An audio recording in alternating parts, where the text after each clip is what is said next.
Hello everyone, welcome to my YouTube channel. Now today we are gonna discuss with this journal entry part of the dissolution of partnership firm. So let's begin with it. Now pass the journal entries in the following cases on the dissolution of a partnership firm of partner X, Y, A and B. The first part is realization expenses of 5,000 were to borne by X, a partner, however it was paid by Y. The money for the first part, the money was paid by Y. So and it was in realization for which partner? It was for X, right? So we'll write X capital account debit 5,000 to Y's capital account 5,000, and in narration we'll write being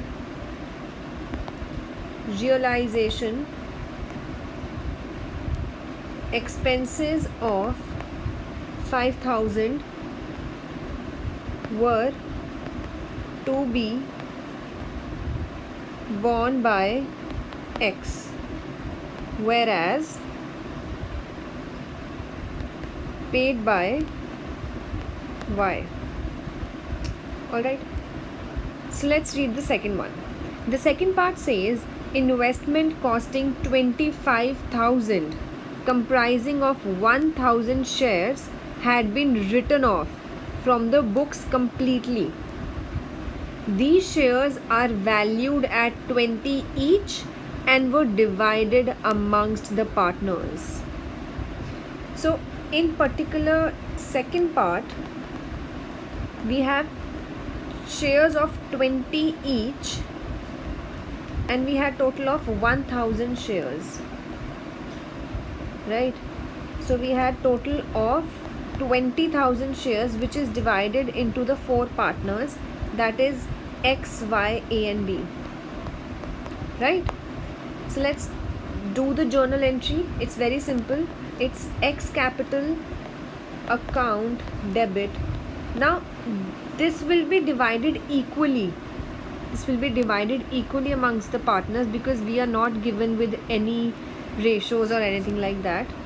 So X capital account debit 5,000, Y's capital account debit 5,000,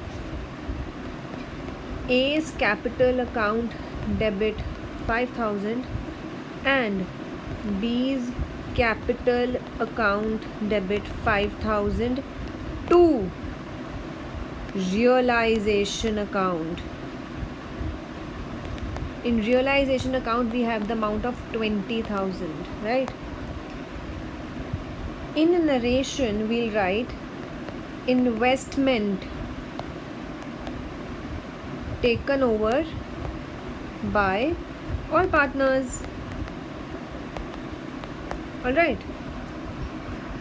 so let's go with the third part. The third part says Y's loan of 50,000 was settled at 48,000, right? So just let's do this one. Third part, Y's loan was for 50,000 and we got Y's loan was for 50,000 and it was settled at 48,000, right? So we had Y's loan account debit, the amount was 50,000 and we gave him how much amount from the bank? That's 48,000. The remaining will go to the realization account, that is 2,000, right? So we'll write in narration Y's loan of 50,000 settled at 48,000, right? So let's do the last part. Alright, the machinery book value of 6 lakh was given to creditors at a discount of 20%. Now for this particular entry we don't have any journal entry with this specific, because with this specific heading, because we are doing dissolution of a partnership firm and this machinery is given to the creditors at a discount. So for this there is no journal entry. So for last fourth part you will write no entry, right? I hope you guys understood the question. For more updates and for more questions, please subscribe my channel and don't forget to press the bell icon, and also like and share with your friends. Thank you.